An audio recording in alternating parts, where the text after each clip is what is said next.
Close your eyes and imagine a small white house. It's 1912. The air in Villisca, Iowa is thick with the scent of damp earth and summer blooms. Inside, the rooms are small, the ceilings are low, and the floorboards groan under the weight of a family that until tonight believed they were safe. In the corner of the parlor, a kerosene lamp has flickered out. Downstairs, two young sisters are huddled together in a guest bed, dreaming of the songs they sang at church just hours ago. Upstairs, four children and their parents are deep in the kind of heavy sleep that only comes after a long day of celebration. But there is a shadow in the hallway. It isn't a ghost. Not yet. It is a man. He's holding a heavy, double-bitted axe he found in the backyard. But he isn't in a hurry. He moves through the house with a terrifying, quiet confidence, pausing at each door to listen to the rhythm of their breathing. By the time the sun rises over the cornfields tomorrow morning, this house will no longer be a home. It will be a tomb, and the person standing in the dark, watching them sleep, he will become a ghost that this town can never lay to rest. Today, we're going inside the Moore house, and we're looking for the man with the axe. Welcome, stranger. Secret to society.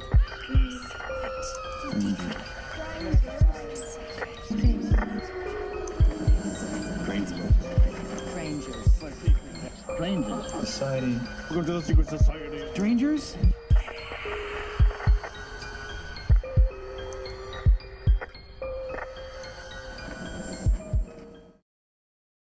Welcome back to the Secret Society of Strangers, the podcast where we explore history's darkest and strangest events. I'm Lee, and I'm here with my co-hosts who have both insisted that they have never used an axe for anything but cutting wood.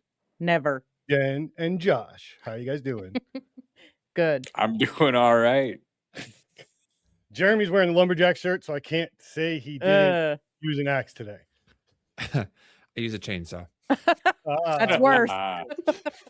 A crime of the 21st century. That's true. I'm a man of class. There we go. I like that. So happy X-Files, everybody. This is file number 2.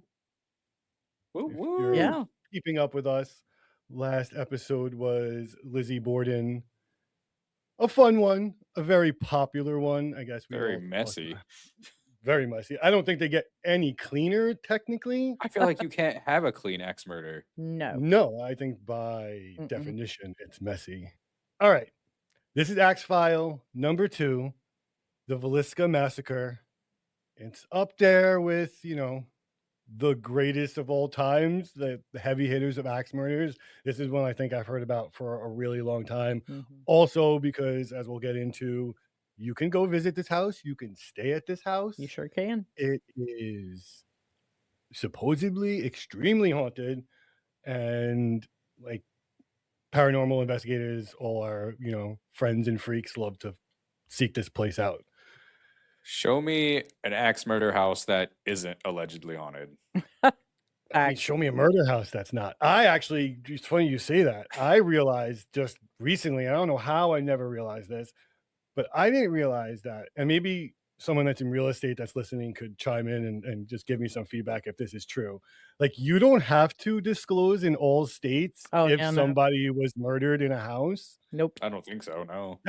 I thought like as a salesperson, you just had to be like, okay, this sucks. I have to sell this house. Someone's murdered. I got to tell people. No. I think happy murder house. Yeah, no. Yeah, I think it's actually very few that you have to disclose. Very few states. That's why they're all haunted. Mm-hmm. He sold this house and they never even told him about me. I'm gonna haunt these motherfuckers forever. All right, so straight up top, this is kind of it in a nutshell. Content warning: violence against human beings, children, adults alike. It's no hold barred. Let's go. All right, like I said, Axe File number 2. Lizzie Borden was the last one. If you haven't listened to it, go back, listen to it. And if you can come up with how this murderer, Lizzie, quote, Lizzie, did it without being covered in blood, please comment and let us know, because if you can beat my theory. you might be a genius. All right. So these murders, this massacre takes place in Basilica. Am I saying that right? Villisca. I don't know why it's Villisca. Basilica. I don't want to say Villisca. Okay. Villisca. And this is in 1912. It's like peak Americana. Beautiful, nice, pristine. Like, I just imagine this, like birds chirping, like Mr. Sunshine on my shoulder. Nothing Oh, goes yeah. wrong in this town, guys. White picket Nothing goes wrong. fences, everything like that. The name literally means pretty view, Yes. right? And it's got a big population at this time. It's got around 2,500 people, full out infrastructure, railroads, brakes, paved sidewalks, economy, like I said, booming, agriculture, not the backwater town that we know it as more recently. So unlike most of these towns we talk about, this kind of does the opposite flop. It goes from this booming thing to like the next town to kind of a forgotten wasteland. I don't know if it's a wasteland. I don't want to be that harsh. Yo, that's usually how like most like Midwest towns are though. Like it'll boom for a little bit and then it'll just die off. Like there's so many small towns out there. Yeah. Or ghost towns too. America was a lot like that. Pre-interstates really are what killed a lot, while the railroad was king. It created quite a bit. Yeah. And then it started bypassing all these little towns and then they start to die. Yeah. So to describe a little bit of what the town is like, you know your neighbor. I mean, this is a place where you're working with them hand in hand. You're buying food from them. You're buying your utensils, your tools, whatever you need. You go to church with them and your kids go to school and play together. Like I said, nothing goes wrong in this town. And that's one of the biggest, I think, almost American like fallacies, is that this false sense of security that it can't happen here. It can't happen to me. I bet you nobody locks their doors. Exactly. Oh, guaranteed. No one locks their doors. That's how it was when I moved up here, and that was wild. Right now, I don't care where you are, lock your doors. I'm bad Lock for them that. twice, double check them.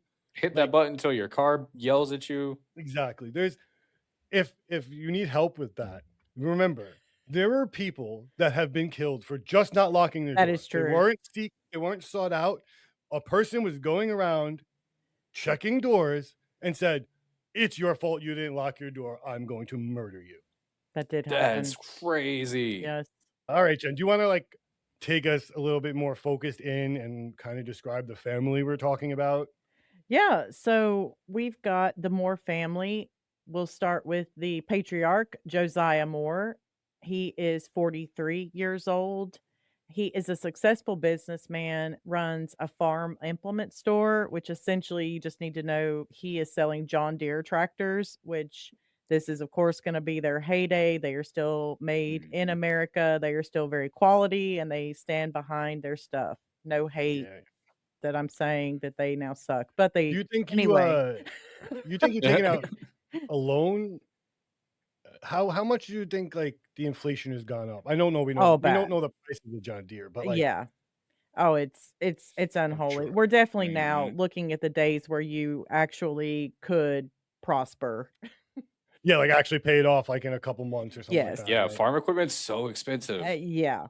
Like dumb expensive. Yeah, no. It's gotten to the point where it's like a medical equipment where like these millions and industries millions of are paying it off and like the consumer is paying for it. Yeah. Technically. So they're in a sweet spot at this point because we're in the early 1900s. So we're pre World War I, and we're definitely pre the crash that's going to happen in the late 20s. So at this point, if you're alive and doing life is good, you're good. So as a result of this, he is well respected. He's also well connected in the community and is considered a pillar in the community. He's married to Sarah Moore, who is 39. She is a social butterfly. She helps coordinate church events and is very well known for her hospitality. And they have together 4 children: Herman, who's 11, Catherine, 10 years old, Boyd, 7, and Paul, 5. So this family is well-to-do. They're wealthy in their community, but this isn't, I don't want to give the impression that they are, in the castle on the hill kind of thing. So just because they are doing well in life, they are still very much just part of the fabric of this town and are not putting on airs or in any way, shape, or form. They don't have servants. They don't have anything like that. I don't even know if it was like that out there. Yeah, I just want No one was to ahead enough. frame for people. We are in Iowa. Their house is not huge. It is a very standard house for what you would have with that many children. It's actually pretty small considering all the children have to share a room despite the gender difference, and whatever, which of course, again, was typical then. But they have a barn, they have a working small farm, they're doing their own chores, all of that kind of thing. But they are doing pretty good in life, for sure. Financially, they're not hurting or John Deere's. I mean, hell yeah. Everyone at least needs to buy something from you, and then, that's easy life at that point. Mm-hmm. So on June 9th, 1912, there is a Children's Day at the Presbyterian Church where they attend services. And this is a absolutely huge deal in the town of Villisca. The kids have practiced their songs, and for weeks they are ready to put on this program. Sarah Moore has been a huge part of organizing this. Everybody has been pumped for this. The whole town. It's going to be an event where the community and the town shows up to see, this happen. Gonna be a barn rocker. That's one way to put it for sure. So the service, it runs late, this program, and it ends. You'll see different times, but general consensus will say that the program ends at about 9:30 p.m. that night. And because of that, the Moore children invite 2 of their friends to come and stay the night with them, because everybody is essentially within walking distance to the church, but it's kind of late at this point, and we all know kids and sleepovers. We've all been there. It's going to be fun to just have them come on and spend the night with them. So these sisters are Lena Stillinger, she's 12, and Ina, who is 8 years old. Okay. And they also have, just like everyone else, they live on a farm that is just outside of town a little bit. So that's another reason that just walking home alone in the dark for them, it'd be more fun to stay and hang out with their friends. Yeah, keep playing and keep hanging out. But this is the detail that just makes what's to come a little, just even more devastating and sad. Ultimately, these 2 girls are not supposed to be there in that house that night. It's a last-minute sleepover, and definitely the definition of wrong place and wrong time. Oh. Yeah. Yep. A lot of parents now will tell you they don't let sleepovers even happen. So. Right. Mm-hmm. This is not the reason why, but kids can't even go trick-or-treating anymore either. Oh yeah, and at this point in 1912, should have been absolutely okay, nothing to worry about. And so essentially this group of 8 is walking home. So the Stillinger sisters and then the Moore family. It's a cloudy night. They arrive home from the church by 9:45. And it's believed that they eat some milk and cookies, and then everybody settles in for bed. One detail is the Moores do not have a spare bedroom. So what they ultimately end up doing is taking the sewing room downstairs and just basically moving a mattress, a bed down there for the Stillinger sisters to sleep in. So that'll just be another little detail for later. But yeah, so essentially 8 people go to sleep that night, but by morning, Villisca is never going to be the same. Josh, what happens when the sun comes up? Oh man, some people don't wake up. So in a town this small, silence just is loud. It speaks volumes because everybody's doing stuff already by this time. So Monday morning, June 10th, 1912, sun rises over Villisca, Iowa. And by all accounts, it should really be like the typical normal day, right? Monday morning chores, everything like that. Josiah Moore is usually up at the crack of dawn, up and at 'em, and his children are typically running through the yard before breakfast, just playing and stuff like that. Mhm. Spilling cereal. hmm But at 7 in the morning, the Moore house was still silent. That's gotta be such an eerie thing, especially back then where like everything is like, even the animals are like moving and stirring and up Mhm. and Everything like has a schedule. Those yeah, but like routines, exactly. yeah, and like there'd be that like sign of like life should be starting at some point in this household. Like you would hear the animals, you would like, like in just nothing. hmm Mhm. Stage drawn, quiet. Yeah. Yeah. So their neighbor, Mary Peckham, was hanging her laundry around at 5 in the morning. So like she was just up, getting it. And she notices like that something was like seriously wrong immediately. The Moore's blinds were still drawn, and the children were nowhere to be seen. And none of the livestock had been fed. So that's super suspicious for being on a farm. Like if you got to get up and feed your animals like when you feed Yeah. your animals every morning. Well, And everything's way too quiet. and it's so funny because this echoes back to the case we did in Turtle Lake. Turtle Lake, Yeah. yeah. The same thing. The first alarm is raised by a neighbor noticing that activity's not Activitying. happening. Yeah, exactly the way they're used to. Mhm. Yeah, and in a big family like that, like not to see anybody, like Yeah, it's you weird. would assume that something like they needed help. Like it's not like someone slept in. Like no, like 8 people. No, would that's not a sleep thing. in Yeah. hours and hours past the time they normally wake up. And like as that neighbor, you're probably like almost embedded in their routine. Like you're Mhm. probably like you're outside, probably saying hi to them like 25 times in the morning. Like, I have to see my Mhm. neighbor, just the bus stop, the garbage, the mail. Like imagine if Exactly. you were outside all the time. Mhm. Yeah. Mhm.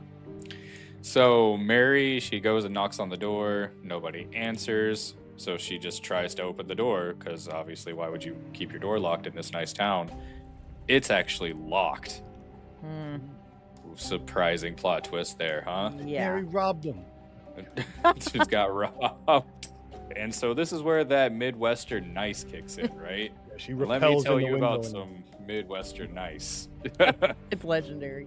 100%. So Mary just doesn't call the police right away. She just doesn't want to cause a scene. So keep it quiet, keep it low key. So instead, she calls Josiah's brother, Ross Moore, and this is at 8:15 in the morning. So later, Ross arrives. He's got a spare key, opens the door, right? All right, let's set this scene. Now you're going to put yourself there for a moment. This house is dark. Curtains are pulled tight over every window. The air smells thick and metallic, like that copper smell that blood leaves behind. Ross walks around towards the downstairs bedroom where the Stillinger sisters were sleeping. He sees two shapes under some covers, but the pillows weren't white anymore. Want to take a guess what color those pillows were? Green.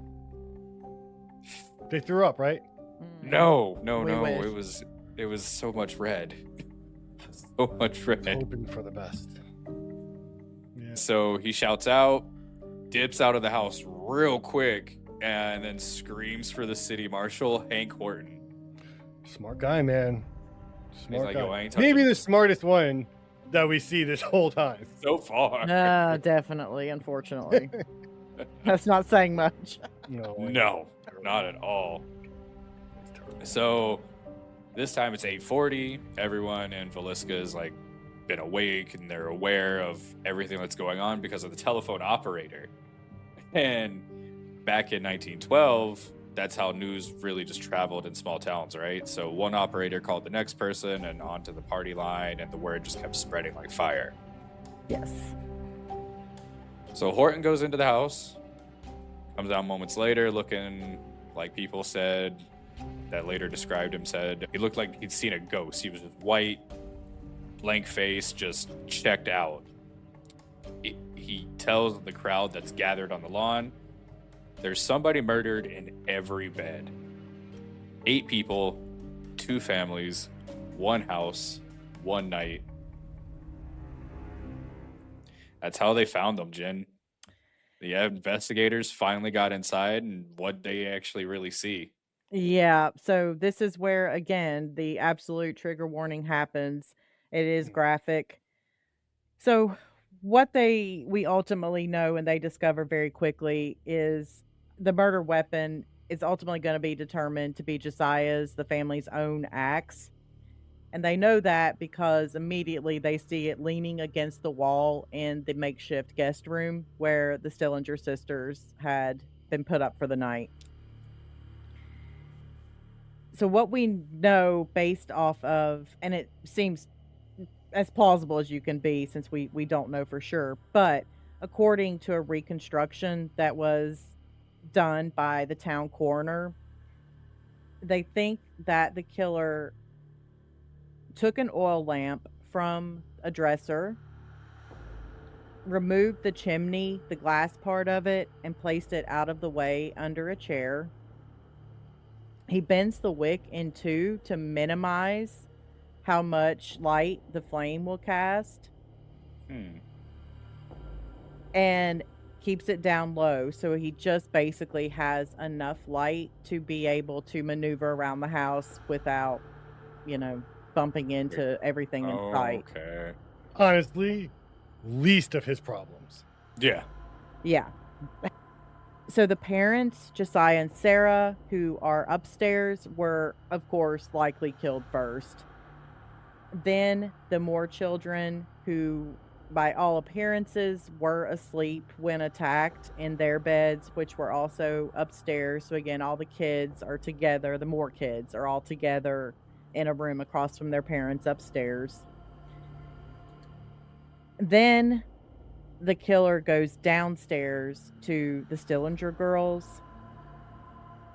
And there's evidence that one of the Stillinger girls may have woken up, and that would have been 12-year-old Lena Stillinger, because her body is found positioned as if she had kicked out or twisted or maybe tried to hide under the covers.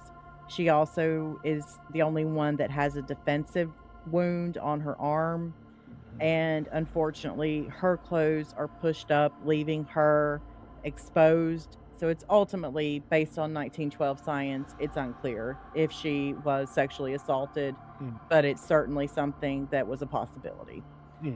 Either way, she seems posed or staged in that sense. Correct. Either she's way, left to be seen that way. Something's wrong. The least of the worst case scenarios is that she woke up and tried to defend herself, but that's the least of the worst case scenarios. It's just still not good, and it's still terrible.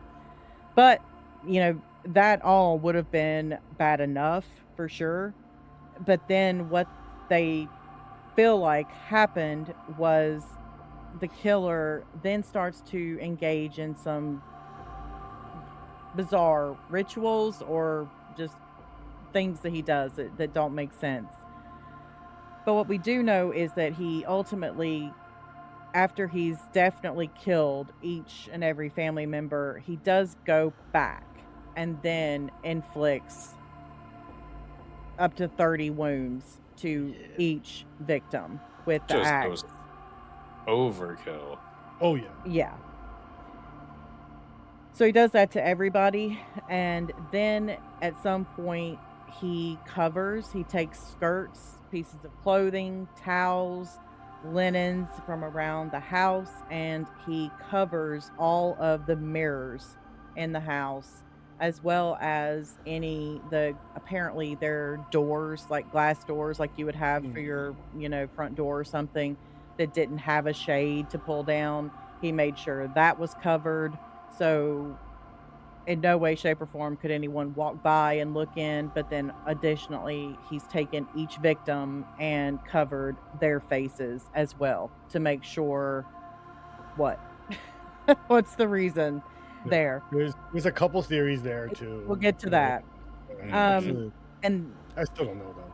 that's weird enough, but he also goes to the kitchen and he prepares a plate of food. There are differing theories. Some say that it looks like he ate like a meal, but there's other sources that say that the plate of food was untouched. So do with that what you will. Either way, we know that he took the time to, at least at the minimum, prepare a plate of food. It's You get hungry when you're doing some axe murdering. And he also leaves a bowl of bloody water on the table that obviously indicates that he's washed himself up after committing this crime. He doesn't disturb, other than we've got the lamp and now what we're describing in the kitchen. He doesn't disturb any other things. Nothing is stolen, nothing like that. And we can look at, just back to the mirrors for a second, that is a somewhat classic superstition that definitely predates 1912 for sure. That, some people believe that you would cover mirrors so the dead don't get trapped in the house so that their souls are able to leave. That's a possibility. Yeah, maybe. Yeah. But the ultimate that is so bizarre is there is a 4-pound slab of unsliced bacon that he has clearly taken from their icebox and placed next to the axe in the room again where the Stillinger sisters have been massacred. Just framing the bacon, like the bacon did it. Like, And we know that because we know there's no way that Sarah, Josiah, anybody, especially during this time period, nobody's going to do that. Nobody's going to take that out of the No. icebox and who's gonna go to forget to sleep put with it a back, 4-pound or chunk of it's a bacon? total Or waste. who's gonna be wasteful like that? Yeah, Exactly. Exactly. It's a total waste. It's No way. weird. Nobody's going to do that. So that's how they know that the killer definitely had to have done that. Not the smartest concept. Do you think there was something in like covering the smell or something to like maybe be like, I mean, but if you walked in the house, you'd see all the bodies. So I don't know what he was thinking. There's a sort of off the cuff, not off the cuff, a very odd theory that's out there that kind of blends more modern day psychological, analysis of killers and things. But Hmm. there was also some apparent evidence, a smidgen, that came out that he could have used that as a sexual gratification. The grease. And it's a big slab, so that's a Way to make it weird, Jen. Yup. sorry. I did not do this guy. I know. But yeah. Stop fucking bacon. It's Just So, don't do it. I mean, who unfortunately, knows? it makes as much sense as any. Exactly. Why We're else? talking about a man who went through a house, or a person who went through a house and murdered Yeah. 8 people. Exactly. So anyway, so that's that on the bacon. So sometime before 5 a.m., and of course these times are going to be as best as they can do, he he leaves the lamp at the top of the stairs and essentially leaves as silently as he's come in, and he locks the door behind him and he takes the keys to the house. So that's how they know that he is the one for sure, that the reason the house is locked. Yeah. So on Monday morning, we know that the town knows, everybody knows. And so what is going to happen to the crime scene? And Lee, please don't tell me what I think you're going to tell me about the crime scene. I'm sure it's worse than you're ready for, but it's every crime scene we talk about, and it doesn't get better. I don't understand why they don't learn. So, like Josh and Jen said, Hank Horton responds to the calls from the brother and the neighbor. He enters the house. He finds the crime scene, but he didn't enter the house alone, and he didn't find the crime scene alone. This man brought like the entire town with him. So initially he brings 3 doctors, the minister, and the neighbor's still there. Walk into the house. No one's being careful. They're just inspecting individually, looking around. Yes. And he doesn't secure a goddamn thing. So they walk through the crime scene, obviously, footprints now all over the place. There's blood everywhere. They're not being careful, I'm sure. Things are brushing up against walls, destroying like patterns and anything they could have used definitively for timelines or forensics of that time are shot because of this initial walkthrough. But it gets worse because, like Josh said, everyone knows this happened now. Mm-hmm. And every morbid person and every looky-loo rubbernecker is coming to check out what happened in this house. Yes. And they're not just like walking up to the lawn and there's not like police tape and they're like, what's going on in there? No, they're like walking into the house and checking it out. Oh, yeah. And people are picking up pieces of fractured skulls. Yes. And touching the murder weapon. Many times. Walls, furniture, objects are just being moved around. So anybody want bacon? Oh, right? yeah. Like someone Yeah. starts cooking. He's like, I found it. Might as well use it, right? But obviously, this scene is now completely contaminated. There's no sure fact about whatever has gone on there. But despite that, one of the doctors starts to do an initial like look at the bodies and like kind of to see what went on. Dr. Williams then comes out after viewing the bodies and basically looks at a crowd of people that want to see morbid shit to not look in there because there's a bunch of morbid shit. Yes. Essentially.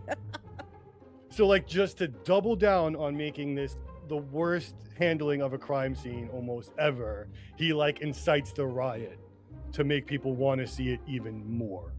But he's visibly shaken, but I don't think these people really give a shit. They just ignored him and were like, da, da, da, da, da. Let me touch this. Let me touch that. Hey, man.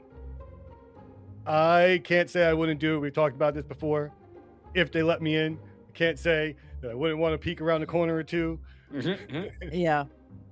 But I think cooler heads would prevail, hopefully, in my case, and I would decide that, like, maybe I shouldn't do this. And small town vibes. Listen, shit happens in a small town. I lived in a small town once. Any the smallest thing, you get your neighbors out poking around. So like it's not even like just the morbid curiosity. It's it's a small town. Something big happened. So town, like yeah. the entire town, they have nothing else to do. No. They have nothing to do.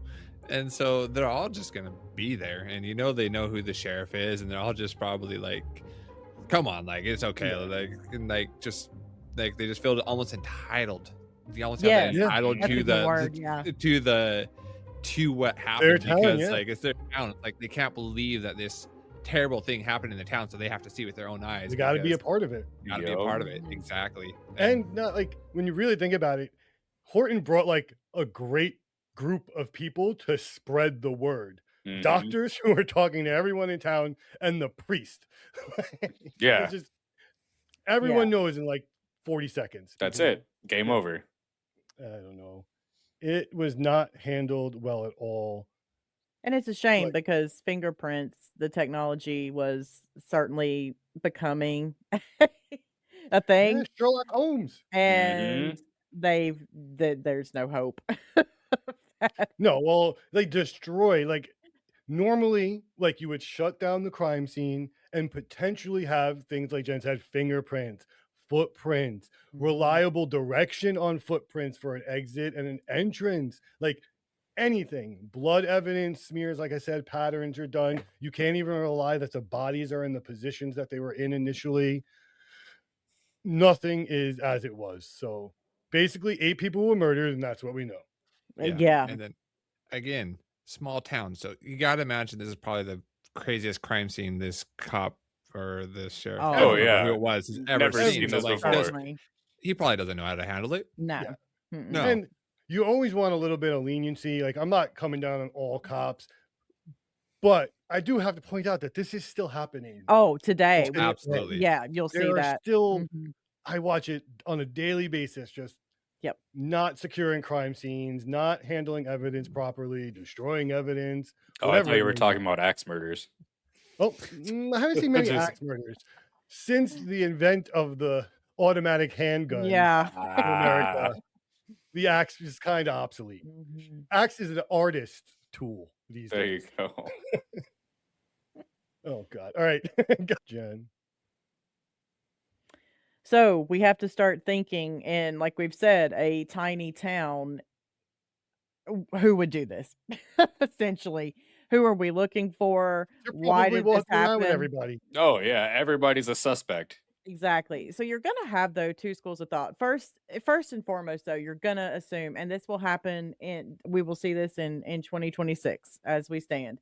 There's no way it's someone that we know. There's no Mm. way it's someone from this town. It's always the But other. it is. You know, but It's always the interloper. yeah, we don't want to think that, for variety of reasons. However, in this case, unfortunately, we do have some potential suspects that are a little close to home. Mhm. Just So choose Spider-Man meme. yeah, Right? there, Everybody yeah. pointing at everybody. What is that? The calls coming from inside the house kind of Yep. thing. Mm-hmm. Mhm. So the theory one, the biggest thing is the business rival.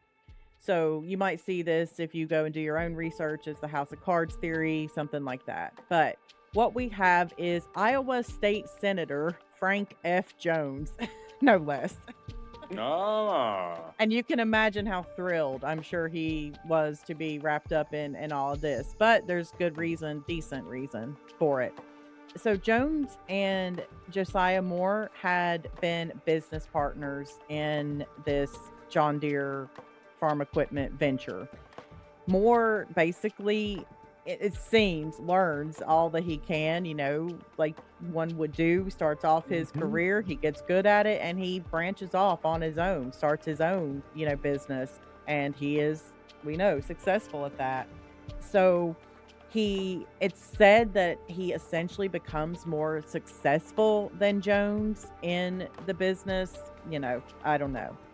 There's also small town rumor, super scandalous, that Josiah Moore was having an affair with Jones's daughter-in-law. So that bears mentioning.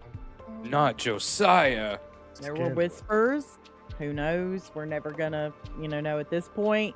But essentially, by 1912, Senator Jones and Josiah, their relationship is so cold, ice cold, that they would cross the street to avoid each other.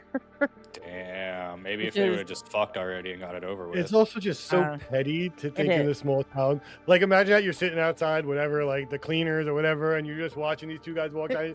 Oh, here they come, and they just You? cross. It's like, Yeah, come and on, man! Can't you just say hi to him, Josiah? What's the Yeah. problem? so Get him a like beer or something. what you just said. So in a town the size of and like Villisca, this is an absolute brazen sign of hatred. Mm-hmm. There's you couldn't do much more other than just, like slap him across the face or something on Main Street, Yeah. Exactly. Everybody picture the white glove, So that's pretty bad. And so nobody though especially thinks that the senator himself actually sneaks in and does the dirty work on his own. Politician.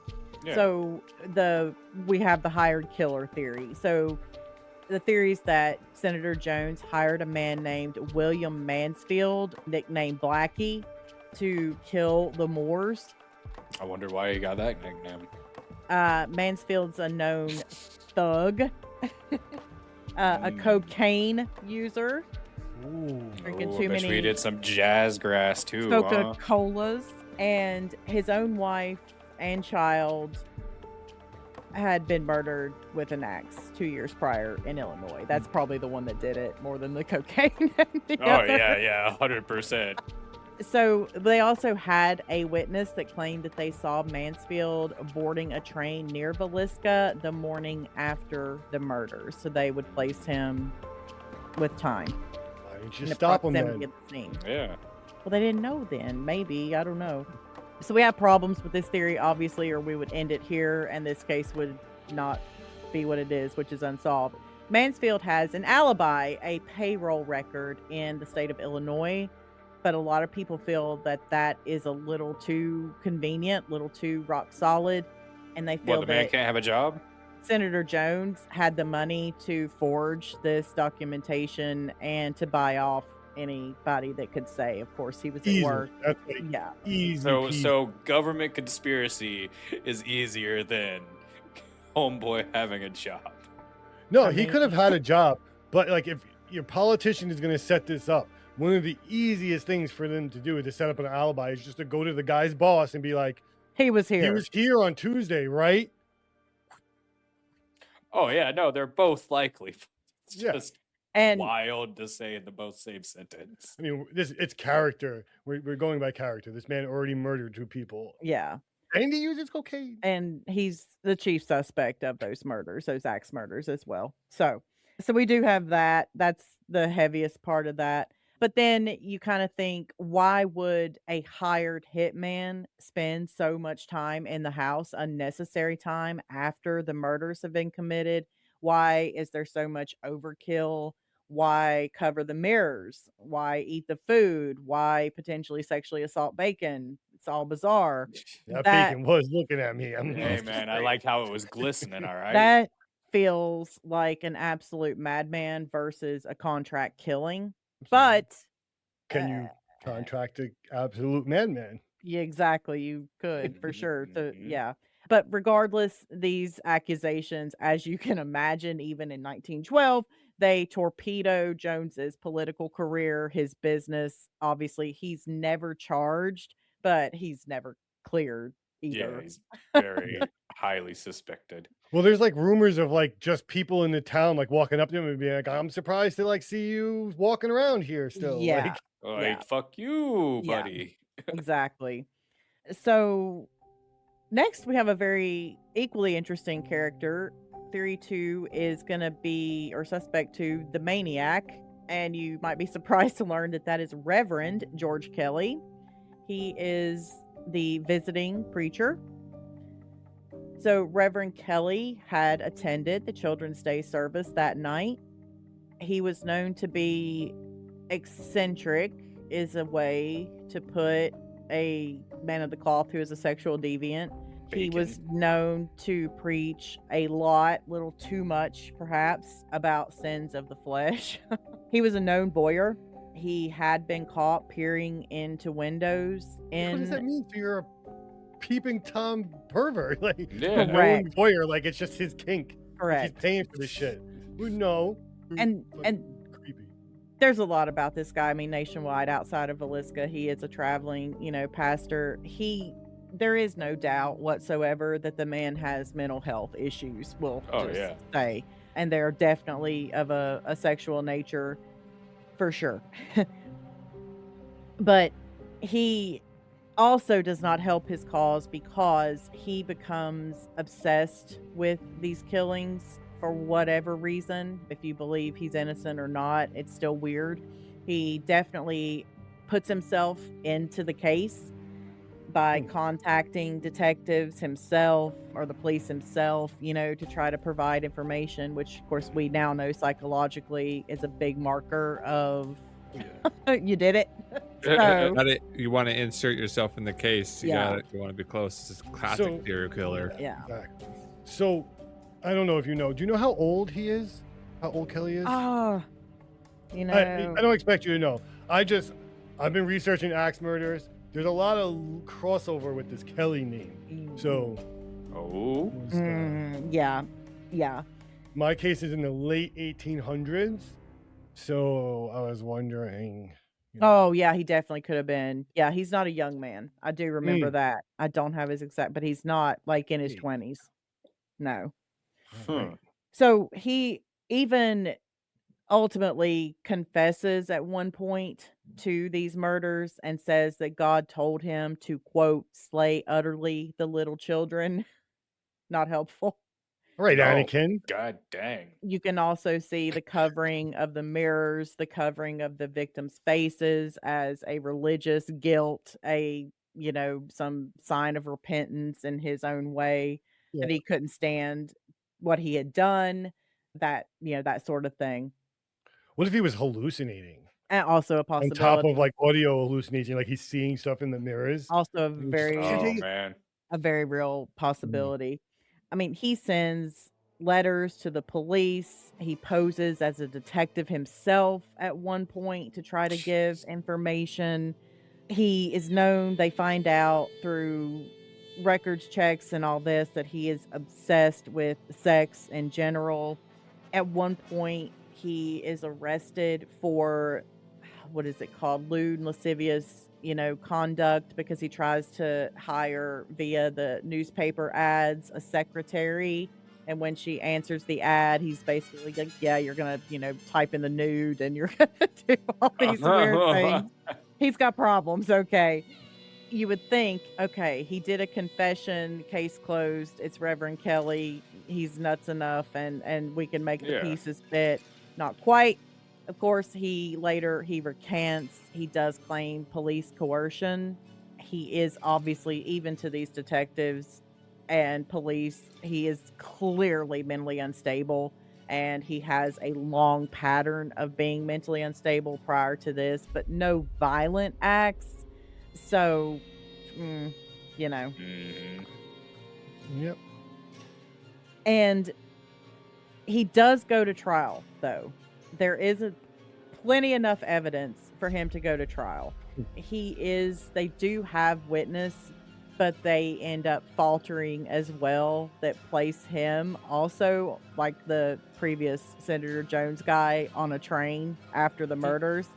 There is supposed to be a couple that does the same, but that gets a little fishy. Mhm. But I it's another thing if you wanna, be in the camp of if Reverend Kelly definitely did it. But that jury is not able to reach a verdict on that. Another trial happens and he's acquitted. So, he does end up, though, passing away in his 80s, but he does end up spending a lot of time in mental health institutions and that kinda thing. So, yeah, that probably wasn't fun either back then. no, and Lord knows what kind of, because it was said he was one of the earlier people to get, like, a cognitive behavioral therapy sort of thing, and So Lord he got only electroshock knows therapy what and that shit. Mhm. meant Yeah. then. So, we also have a very, very interesting theory, the drifter. So, there is a serial killer that is active in the Midwest at this time. And we're gonna probably have to end up covering this person, Henry Lee Moore. He is no relation whatsoever to the Moore family. Hmm. But we do know that he kills his mother and grandmother with an axe months after the Villisca murders, and he also ends up being suspected of up to 30 axe murders across the Midwest during this period. Overachiever, bro. Yeah. Mhm. So, could he have been in Villisca? Can't prove it, but the railroad tie is a big theme in Hmm. how, this whoever the Was Midwest popping around. axe Yeah. murderers were, yeah, it's a big thing. But any drifter could hop off, kill, hop back on the train. Nobody knows who it is. Obviously, even today, the best way to get away with a crime is to not have any tie to your victim. So, which you can't do still because cameras, Cameras. There's DNA. cameras Just everywhere. You're don't. Everywhere. on camera. You're Just on camera right don't now. do it. Don't do it. Don't do it. Um, so yeah, so essentially the town of Villisca kind of splits into two different camps. You're either a Senator Jones person, a Kelly person, and the suspicion is gonna tear a small town like Villisca apart. Mhm. It's crazy, yo. Mm. I mean, if you just think like I'm gonna go back to like the murder, like real quick, the night of. If you think about the fact that whoever this murder was somehow walked through an entire house full of 8 people, individually murdering them with an axe. And I don't know if we pointed it out, he hits almost every one of them with the backside of Yes, the axe. yes. Mhm. How did no one wake up? How does no one hear that thud or anything? And I think that's in the same yeah, room. that's true. Yeah. And, and we only have what after everyone's trampled through and True. done all Yeah. of this, we only have that coroner who I'm sure has never seen anything like this either. Their guess, their best guess, on Yeah. crime scene, recreation. I mean, the But they assumption is though no one also ran away. Like no one got up and moved from their bed. and they also have, in the ceilings, there's marks from Yeah. Big old where gouges. Yeah. I don't know. That's so yeah, there's a scar on that part of the world for sure. hot That mess. house Mhm. is definitely not the same as it was before this night. Let's say that. No, 100%. Should we stay there? Should we go stay there? Yeah, I'm down. I No. love a haunted house. It's expensive, I think. It's like It's $400 a night. very God dang. expensive. Yeah. Yeah, But it is. I don't know. People report stuff. But Yeah, yeah. if the listeners want to hear us at the haunted house, we have a buy me a cup of coffee that they can That's contribute to true. that we could then Could. go stay I there. Yeah, would yeah. go So for You sure. would love to see me get chased by a ghost with an axe. Oh man, I'm just That would- picturing like Scooby Doo, like we're all just like running in different The rooms. little feet. No, that would be a great fucking experience. hmm We got all the equipment too, so we literally just need room and board. Let us know. So yeah, the house still stands. You could stay at it. It's been 112 years since the murders, and it operates as a bed and breakfast. So we can get that coffee at the bed and breakfast. Mm, it's included for $400. It Fucking better night. be. I hope I get Jesus breakfast. fucking Christ. That's bed and breakfast. hmm They're like, no. We do hauntings, so you don't get the breakfast. It's bed and hauntings. Bed and haunts. Yeah. It's better than better beds and axe murders. That's true. So here's some of the things that have like been reported that's happened at the house. Emotional impressions. So a lot of these visitors, even during daytime tours, report a sense of like concentrated dread, profound sadness, or just like rage out of nowhere. And it's just certain rooms that do it. So that's super odd. It's weird. There's the moving fog, and it's this fog that's been witnessed moving from room to room. People describe it as like a deliberate moving fog or intelligence. I just got goosebumps. Yeah, Really? Thinking because I was thinking about the fog from Gettysburg. Yeah. Oh yeah, that was super. But creepy. thinking about that in a house would have freaked me Mhm. out on another I would level. have not been like, no, Yeah. we're good. Yeah, we're good. because Yeah, can't explain that. yeah. People have documented anomalies with electromagnetic frequency detectors, and plenty of people have recorded what they believe to be two-way communications with EVP or electronic voice phenomenon. People have taken photographs and they've captured orbs, the fog, and other unexplained phenomenons. Dun, dun, dun. Spooky. But some of the most disturbing reports, right? They come from what people call the dark room. And it's the parlor or bedroom where the sisters died. So another thing we learned so far out of 2 of these axe murders: don't sleep in parlors. No. Correct. Go to a bedroom. I mean, they're not necessarily safe either, but it's just it's just that like a It's parlor's just- a kind of a unique room to Yeah. have. Like we don't really have them too much anymore. Mm-mm. And by coincidence, these first 2 cases, people were murdered sleeping in parlors. Yeah. So, children that have visited the house have been observed playing with unseen individuals. Oh, I hate when Terrifying. kids do that. My kid does it in my house, and it's just See, terrifying. yeah. Mm-mm. They laugh, they reach under the bed as if playing with somebody that was hiding there. And when they get asked who Gosh, they're what these playing kids with, did one time, they'll stop Yup. reaching under shit. and everybody describes the sisters. Oh, Weird. Mhm. Yeah, get the vibe of this. I mean, to think that like whatever the emotional scar is, and like they would maybe even have it even more because they really weren't even supposed to be there. So like they're not even in their home. right. like as a spirit, or like they would be the lost ones, you know? Like that's terrible to Mhm. think about. Sorry. That's wild. So there's this crazy incident that happened in 2014, right? And this just sounds like straight up out of a movie. This paranormal enthusiast guy enters the house with like a hunting knife, and apparently he was like warned, like explicitly warned, not to bring it inside. And he did it to like provoke the spirits into a response, right? And he reported seeing a flash of light, and then the next thing he remembers was waking up in the hospital. And get this, he had suffered a self-inflicted Ah, wound from his own knife, and he had no memory of injuring himself. and that's hard to, like, stab yourself There's 'cause two that schools of thought here. Yeah. Either, yeah, crazy paranormal event. The reports from like what I read about this guy though, like beforehand, they kind of was like too gung ho oh, about this. Like he was Uh-huh. dressed in like full camouflage, like you said, Josh. He was told not to bring the knife, and he like insisted he needed to bring the knife. oh. So like Fucking that weird. always makes me Uh-huh. question like your Yeah, intentions. Like did he just yeah. Right. like get super messed up and stab himself? Who knows? Yeah, that's But, nuts. I Okay. mean, I don't know if you would do that on meth. I'm just saying. I Maybe don't know. just Mhm. I couple don't do drinks. math. Yeah, I know. Yeah. No, you could.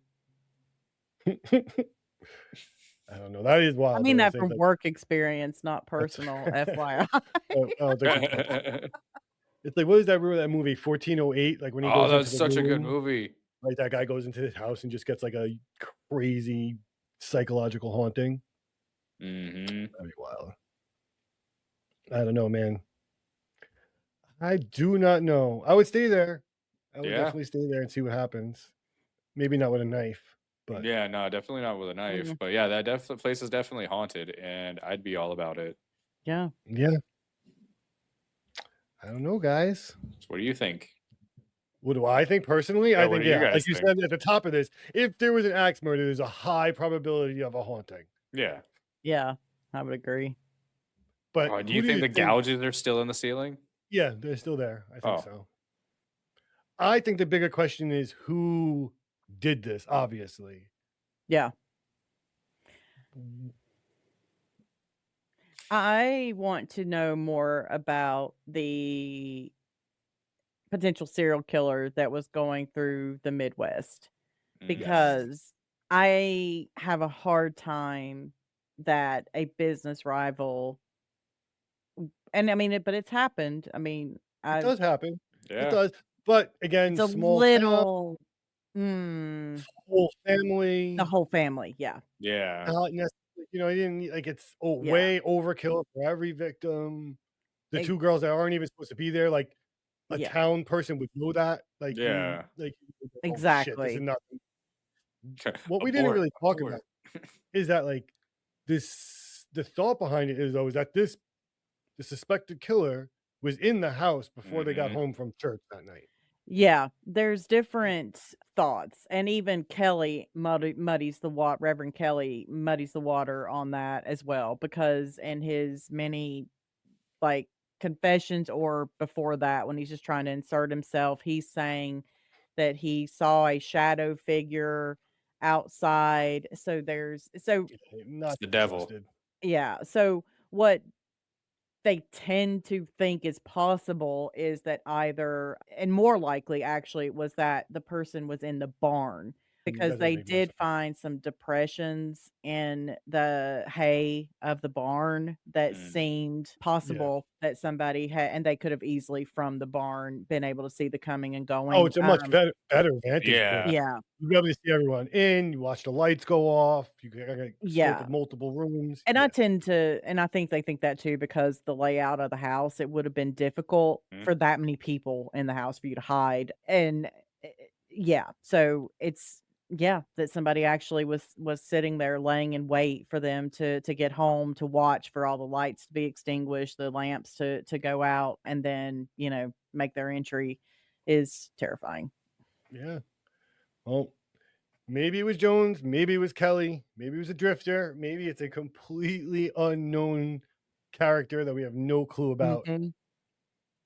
The axe murders in the Midwest, like Jen said, continue. We go into the south, I think, a little bit on our Yeah. next, Yeah, Louisiana. and then we come right back up to Kentucky. I think for our last one, I'm thinking about maybe trying to squeeze in a bonus one. Ooh, Yeah. bonus murder, a little bonus murder. Yeah, because with this one, with the one I'm doing, there's like a common thread that It might be the killer. Ooh, Yeah. So I think we might have to try to fit that I in. think we should.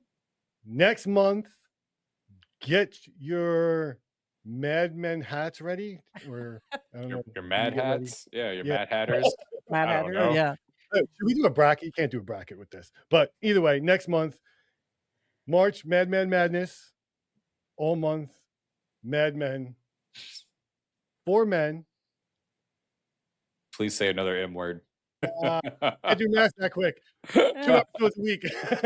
4 men, 2 episodes weekly in your face. Yeah, so I'm thinking Tuesday regular release, Friday be the second one. Each Mad Men will be 2 parts, and we're gonna get crazy with it, and then we're gonna fool everybody in April's and go with a bunch of comment. So April's. Yeah. April Fools. This Yeah. looks like the year of themes. Yeah, at Hey, least the yeah. first quarter. Are we going to keep At it? least- Are we Yeah, gonna keep no, this no, going? no. Yeah, don't Not hold us. all year. Don't hold us past June. So, in all actuality, though, it has been fun to bundle things like this, and kind of like even like me and Jen like are doing now cross episodes and like hearing each other's episodes and Start be to like, wait, realize, wait a what's minute. going on here? Mm. I do like the like bundling, and maybe not. We'll never get a consistent 12-month 4-episode series run. I understand that, but there are things we can do. Like I have been looking into some like more nautical things for the summer, kind of like beach themes, stuff like that. So I do kind of want to keep bunching things together. I think it's kind of fun to pile these things on. Mhm. Other than that, I would love to hear your theories. Put your comments down below. Like, share, follow, all the things. Stay curious, stay strange. Bye. Bye. Peace. Thank you for listening. If you would like to join us as a guest, suggest a topic, or have a story you want us to share, we'd love to hear from you. Email us at ssospodcast@gmail.com. For more behind-the-scenes updates and exclusive insights about SSOS, make sure to follow us on social media. And don't miss out on the fun. Be sure to subscribe to our YouTube channel. Again, thank you for listening to the Secret Society of Strangers podcast. This show is an independent production, researched and crafted by our passionate team. But we couldn't do it without all of you. We truly appreciate your support. Embrace the unknown, for not all secrets are meant to be kept. Farewell, strangers.